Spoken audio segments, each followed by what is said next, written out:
जय हिंद दोस्तों, बहुत बहुत स्वागत है हमारी इस इन्फॉर्मेटिव वीडियो के अंदर। दोस्तों, कैश का इस्तेमाल हर घर में होता है, चाहे 8 साल का बच्चा हो, चाहे 60 साल के बुजुर्ग हो। कैश के बिना हमारा जीवन नहीं चलता है। लेकिन इनकम टैक्स डिपार्टमेंट ने कैश के ऊपर बहुत सारे स्ट्रिक्ट रूल बना रखे हैं। एक रूल हम आज आपको बताने वाले हैं। अगर आप आपका ही पैसा बैंक से जाकर के नगद निकालते हैं तो आपका टैक्स लग जाएगा, यानी कि आपका TDS कट जाएगा और इनकम टैक्स डिपार्टमेंट को सूचना चली जाएगी। जी हाँ दोस्तों, ये है सेक्शन 194N। हालांकि ये काफी साल पहले ये रूल आ गया था, लेकिन 1 अप्रैल 2025 से आपको पता होगा नया फाइनेंशियल ईयर स्टार्ट हुआ है। तो क्या नई लिमिट है, कितने कैश निकालने के बाद आपको कब और कितना TDS आपका कट जाएगा, और भी बहुत सारे दोस्तों डाउट क्वेरी क्वेश्चन है TDS से रिलेटेड जो कैश विड्रॉल के ऊपर है, क्लियर होने वाले हैं। तो मेक श्योर करें इस वीडियो के लास्ट तक बने रहें। देर ना करते हुए चलिए दोस्तों वीडियो को स्टार्ट करते हैं। जी हाँ दोस्तों, बिल्कुल सही सुना है। अब आपको देना पड़ेगा टैक्स अगर आप अपने ही बैंक अकाउंट से निकालते हैं कैश विड्रॉल। तो दोस्तों ये टैक्स भी आप इसे बोल सकते हैं और TDS भी बोल सकते हैं। TDS यानी कि tax deducted at source. Source पर ही आपका पैसा काट लिया जाएगा, क्योंकि सरकार को आपके ऊपर भरोसा नहीं है कि आप हमें बाद में बताएंगे या ना बताएंगे।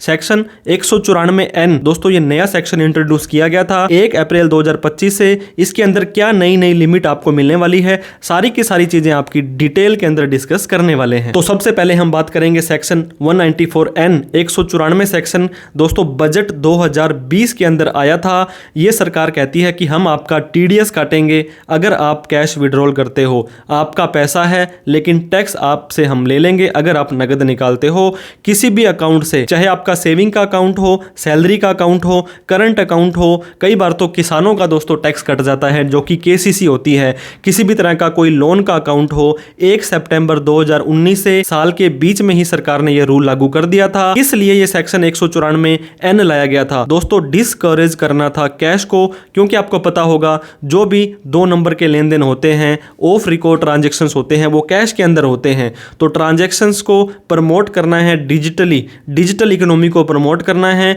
और जो ब्लैक मनी होती है, ब्लैक मनी क्या होती है? ऐसी मनी जो बाहर से बाहर ही सर्कुलेट करती है, लेकिन कई बार आपके बैंक अकाउंट में पैसा आ गया और उसके बाद में उसको आप कैश के अंदर लेन देन करते हैं, तब दोस्तों आपका यह पकड़ में आ सकता है। तो इसलिए इन्होंने ये सेक्शन 194N लेकर के आए थे। तो अब ये विड्रॉल बाय, ऐसा कौन व्यक्ति जो पैसा निकालेगा और उसका TDS कट जाएगा? दोस्तों कोई भी इंडिविजुअल, चाहे आप हो चाहे मैं हूं, जिस व्यक्ति के पैन कार्ड का 4th कैरेक्टर दोस्तों P होता है, जो कि पर्सन होता है। आप भी चेक करिएगा अपने पैन कार्ड का चौथा अक्षर क्या है। कोई भी इंडिविजुअल यानी कि हिंदू अनडिवाइडेड फैमिली HUF जो होगा दोस्तों, उसके पैन कार्ड का 4th कैरेक्टर H होगा। कोई भी कंपनी जो कि पब्लिक लिमिटेड हो, प्राइवेट लिमिटेड हो, पार्टनरशिप फर्म हो, इसका 4th कैरेक्टर F होने वाला है। LLP भी हो, कोई भी लोकल अथॉरिटी हो, मतलब ऐसा कोई भी व्यक्ति जिसका पैन कार्ड बना हुआ है और वो जाकर के बैंक से नगद पैसा निकालता है, तो उसका TDS कट जाएगा, उसका टैक्स कट जाने वाला है। और इसके अलावा दोस्तों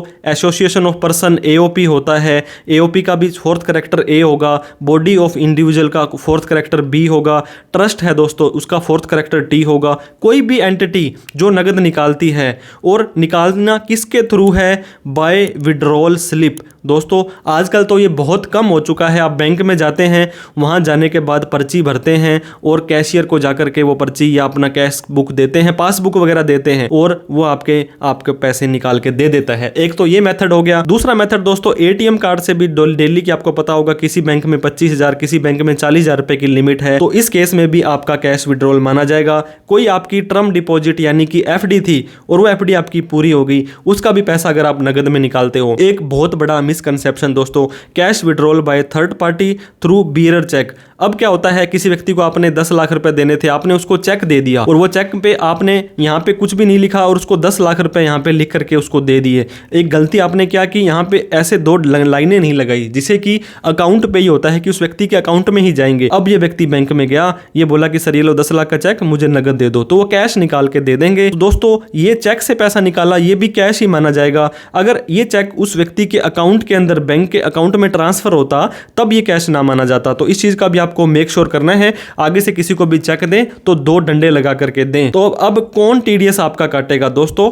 बैंक आपका टीडीएस काटेगा, चाहे पब्लिक लिमिटेड हो, चाहे प्राइवेट लिमिटेड हो, चाहे स्मॉल फाइनेंस बैंक हो, चाहे आपका किसी भी तरह का जैसे कि पेमेंट बैंक्स हो, प्राइवेट बैंक, पब्लिक बैंक, सारे के सारे बैंक, चाहे आप पोस्ट ऑफिस से नगद निकालेंगे। दोस्तों आपको पता होगा पोस्ट ऑफिस भी आज की तारीख में सिर्फ डाक डिलीवर करने तक सीमित नहीं रह गया है। कोई भी कोऑपरेटिव सोसाइटी होगी और आप उनसे कैश निकालते हैं, कैश कौन निकालता है, कैश कहां से निकालता है, ये हमने आपको बता दिया। लेकिन दोस्तों बहुत सारे लोगों को राहत भी दी गई है। सेक्शन 194(n) लागू नहीं होगा।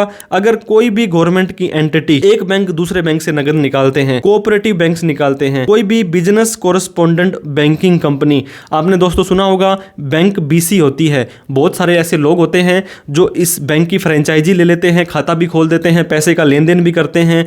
तो ये CSC होते हैं, ये हमारे राजस्थान में ई मित्र बोलते हैं। इस तरह का कोई भी अगर आपने सर्टिफिकेट लाइसेंस ले रखा है तो आपका टीडीएस नहीं कटेगा। और दोस्तों आपका टीडीएस नहीं कटेगा any white label ATM operator हैं, किसी भी बैंक के हैं, कोऑपरेटिव बैंक के हैं, और ऐसा कोई भी व्यक्ति जो सेंट्रल गवर्नमेंट ने उसको नोटिफाई कर दिया है कि हाँ जी भाई साहब हम आपका टीडीएस नहीं काटेंगे। तो सेंट्रल गवर्नमेंट के पास बहुत ज्यादा पावर होती है, कोई भी रूल वो बना सकते हैं, इनका टीडीएस नहीं कटेगा। चलो ठीक है दोस्तों, टीडीएस कटेगा, लेकिन कितना कटेगा, कितने % कटेगा, कितनी अमाउंट के बाद कटेगा? The TDS will be deducted at for non filer of ITR। दोस्तों अब 2 कैटेगरी में आपको यहां पे बांट दिया है। एक ऐसा व्यक्ति जो ITR भरता है, एक ऐसा व्यक्ति जो ITR नहीं भरता है। सबसे पहले मैंने यहां पे लिखा नॉन फाइलर, ऐसा व्यक्ति जो पिछले 3 साल की ITR अभी तक उसने नहीं भरी है, उसका 2% टीडीएस कट जाएगा। Payment withdrawal if more than 20 lakh रुपए, 20 लाख से लेकर के 1 करोड़ रुपए तक कोई भी व्यक्ति निकालता है तो दोस्तों उसका 2% टीडीएस काटा जाएगा। मैं एग्जांपल भी आपके आगे दूंगा आगे। मान लीजिए एक व्यक्ति जिसने 25 लाख रुपए बैंक से निकाल लिए, अब ये निकालने कब से कब तक है? 1 अप्रैल 2025 से लेकर के 31 मार्च 2026, ये पूरा का पूरा साल है। इस साल में कभी भी आप मान लीजिए 5 लाख करके 4 बार निकालिए, जब 5वीं बार आप निकालेंगे तो आपके 25 लाख रुपए हो गए हैं। अब सरकार कहती है पहला 20 लाख रुपए आपने निकाल लिया, उसकी कोई दिक्कत नहीं है, इससे जो भी ऊपर वाला होगा, पिछले 3 साल की ITR नहीं भरी है, 20 लाख से लेकर के 1 करोड़ तक जितना भी पैसा निकालोगे उस पे 2% टीडीएस हम आपका काट करके सरकार को जमा कर देंगे। अगर 1 करोड़ से भी ज्यादा नगद निकालते हो दोस्तों और पिछले 3 साल की ITR नहीं भरी है तो हम आपका 5% के हिसाब से टीडीएस 1 करोड़ से ऊपर वाली अमाउंट पर काटेंगे। तो इस चीज का आपको ध्यान देना है। अब देखिए दोस्तों ITR फाइलर, पिछले 3 साल की ITR अगर आपने भर रखी है तो आपका टीडीएस नहीं कटेगा 1 करोड़ रुपए तक। वो अगर 1 करोड़ से ज़्यादा निकालते हो तो ऊपर वाली अमाउंट पर 2% कटेगा। तो मेक श्योर करें दोस्तों, 3 साल की अगर आपकी ITR है तो आपका 1 करोड़ तक टीडीएस नहीं है। अगर 3 साल की ITR नहीं है तो 20 लाख से 1 करोड़ पर तो 2%, 1 करोड़ से ऊपर 5% का टीडीएस आपका काटा जाएगा। अब दोस्तों टीडीएस की limit if cash withdrawal exceed 20 lakh रुपए पर फाइनेंशियल ईयर और ITR 3 साल की नहीं भरी है तो आपका 20 लाख से ऊपर वाली पर 2%, 1 करोड़ से ऊपर वाली अमाउंट पर 5% का टीडीएस काटा जाएगा। अब मान लीजिए दोस्तों एक व्यक्ति था जिसने 19.5 लाख रुपए निकाल लिए साल के अंदर अंदर, अभी वो आपका साल खत्म नहीं हुआ है। अब वो व्यक्ति बैंक में गया, 2 लाख रुपए और उसने निकाले तो कितने हो गए दोस्तों उसके? 19.5 और 2 21 लाख रुपए उसने एक साल के अंदर सेविंग या किसी भी अकाउंट से नगद निकाल लिए और पिछले 3 साल की ITR उस व्यक्ति ने नहीं भरी है। अब क्या होगा दोस्तों, उसने टोटल 21.5 लाख रुपए निकाले, सरकार कहती है 20 लाख रुपए तक कोई भी टीडीएस हम आपका नहीं काटेंगे और उससे ऊपर वाला जो 1.5 लाख रुपए था इसके ऊपर 2% टीडीएस काटेंगे क्योंकि ये 1 करोड़ से कम है अभी तक, तो आपका 3,000 रुपए एक्स्ट्रा काट लिया जाएगा। काटेंगे कहां से? आपके सेविंग बैंक अकाउंट से काटेंगे। अब मान लीजिए आपके अकाउंट में ही 2 लाख रुपए पड़े थे तो दोस्तों जो 1,500 रुपए या 3,000 रुपए जो आपका ये था ये आपका होल्ड लग जाएगा, मतलब इतने रुपए आपके माइनस में चले जाने वाले हैं। तो इस चीज का ध्यान दें, टीडीएस तो कटेगा ही कटेगा। अगर कैश विड्रॉल कर लिया 1 करोड़ से ज्यादा उस व्यक्ति ने तो दोस्तों 5% कटेगा क्योंकि पिछले 3 साल की ITR आपने नहीं भर रखी थी। एक व्यक्ति जिसने 99,50,000 रुपए नगद निकाले और 2 लाख रुपए और निकाले तो 1 करोड़ 1,50,000 हो गए, तो ऊपर वाले 1,50,000 रुपए पे दोस्तों 5% का टीडीएस यानी कि 7500 रुपये काटेंगे, क्योंकि पिछले 3 साल की आईटीआर नहीं भरी है। अगर पिछले 3 साल की आईटीआर भरी होती तो 1 करोड़ रुपए तक तो कोई टीडीएस नहीं है, उससे ऊपर वाले पर आपका सिर्फ और सिर्फ 2% टीडीएस काटा जाता। अब दोस्तों मान लीजिए आपका ये टीडीएस कट गया है, अब क्या करें? मैं इसको क्या रिफंड ले सकता हूं? ये मेरा पैसा वापस आ सकता है? दोस्तों ये जो टीडीएस कटता है ये आप ही का खुद का पैसा है, एक तरह से एडवांस टैक्स सरकार के पास जमा हो जाएगा। अब आपको क्या करना पड़ेगा? मान लीजिए दोस्तों 1 अप्रैल 2025 को ही आपका टीडीएस कट गया, अब आपको 31 मार्च 2026 पूरे साल खत्म होने तक का वेट करना पड़ेगा। उसके बाद में आईटीआर यानी कि इनकम टैक्स रिटर्न भरनी पड़ेगी। आपको अपनी इनकम सरकार को बतानी पड़ेगी। ओल्ड रिजीम में 5 लाख और न्यू रिजीम में 7 लाख रुपए, और ये फाइनेंशियल ईयर 25-26 के लिए तो 7 की जगह ये 12 लाख रुपए तक हो जाएगा। तो आप अपना टीडीएस रिफंड ले सकते हैं। आईटीआर 1 आप नहीं भर सकते हैं दोस्तों अगर 20 लाख से ज़्यादा का नगद निकालते हैं और सेक्शन 194(n) में आपका टीडीएस कटा है तो ITR 2 agriculture, ITR 3 business, ITR 4 presumptive taxation में आपको भरनी पड़ जाएगी। तो दोस्तों अगर आपका टैक्स बनता है, मान लीजिए मैंने आपको बताया आपका 3000 रुपये टीडीएस कट गया और जब आप आईटीआर भर रहे थे तो वहाँ पे आपको 15,000 रुपये टैक्स देना था, तो 15,000 में से सरकार कहती है 3,000 तो ऑलरेडी आपका हमारे पास आ चुका है, बाकी का बचा हुआ 12,000 रुपये आप हमें और दे दो। तो या तो आप एडवांस टैक्स के तौर पर उसको यूज़ कर लें या आप उसका रिफंड मंगा सकते हैं। तो ये जो लिमिट है दोस्तों ये पर बैंक की है, इस चीज़ का और ध्यान दें। आपने एसबीआई से निकाले 19 लाख रुपए, पीएनबी से निकाले 19 लाख रुपए, एचडीएफसी से निकाले 19 लाख रुपए, ये तीनों बैंक ही आपका टीडीएस नहीं काटेंगे, लेकिन 10 लाख से ज़्यादा नगद निकालने पर ये सूचना इनकम टैक्स को जरूर दे देंगे। एक बैंक में जितने भी खाते हैं आपके, current account, saving account, KCC, loan, सारी ब्रांचों को मिला करके, तो दोस्तों आपका 19 लाख रुपए या उस 1999 तक नहीं कटेंगे, बाकी आपका कट जाएगा। मान लीजिए आपके एसबीआई के अंदर ही एक ही अकाउंट है आपका जो है एसबीआई के अंदर, अब इसके अंदर ही आपके 2 अकाउंट है, एक सैलरी अकाउंट है और एक सेविंग अकाउंट है। आपने 15-15 लाख दोनों में निकाले तो 30 लाख हो गए। पिछले 3 साल की आईटीआर नहीं भरी है तो दोनों अकाउंट को मिलाकर के कस्टमर आईडी के हिसाब से ही आपका टीडीएस कटेगा। If last 3 year ITR filed then 99,99,000 रुपए तक आप एक बैंक से निकाल सकते हैं, टीडीएस आपका नहीं कटेगा। पिछले 3 साल की आईटीआर नहीं भरी 19,99,000 तक निकाल सकते हैं। अब कुछ FAQs दोस्तों, cash deposit and withdrawal 10 lakh से ज्यादा निकालते हो, ये भी SFT के माध्यम से इनकम टैक्स को सूचना जाएगी। आईटीआर भरना सुनिश्चित करें, नहीं तो सेक्शन 148 का नोटिस आ सकता है और आप इसको दोस्तों कल को जस्टिफाई करें तो ठीक है, नहीं तो मैं आपको आपको रेकमेंड करूंगा, कोई भी लेन देन कैश में करते हैं और वो कैश आपका ऑन रिकॉर्ड है, मतलब बैंक से आ रहा है या कहां से आ रहा है, तो उसकी आईटीआर जरूर भरें आप। इसके बाद में if the recipient of cash of furnish form 15G आपने सुना होगा, 60 साल से कम वाले, 15H 60 साल से ज़्यादा वाले ये दे देते हैं तो उनका टीडीएस नहीं कटता है। तो लेकिन सेक्शन 194(n) के अंदर आप ये फॉर्म 15G 15H नहीं दे सकते हैं, टीडीएस कटेगा मतलब कटेगा। वाइल कैलकुलेटिंग 3 ईयर, अब पिछले 3 साल की आईटीआर मैंने आपको बताया था भरी होनी जरूरी है, तो ये पिछले 3 साल की आईटीआर दोस्तों 31 जुलाई से पहले पहले भरी होनी चाहिए। मान लीजिए इस साल की आईटीआर अभी असेसमेंट ईयर जो आपका 25-26 चल रहा है, इसको आपको काउंट नहीं करेंगे, इससे पहले की 3 साल की, क्योंकि अभी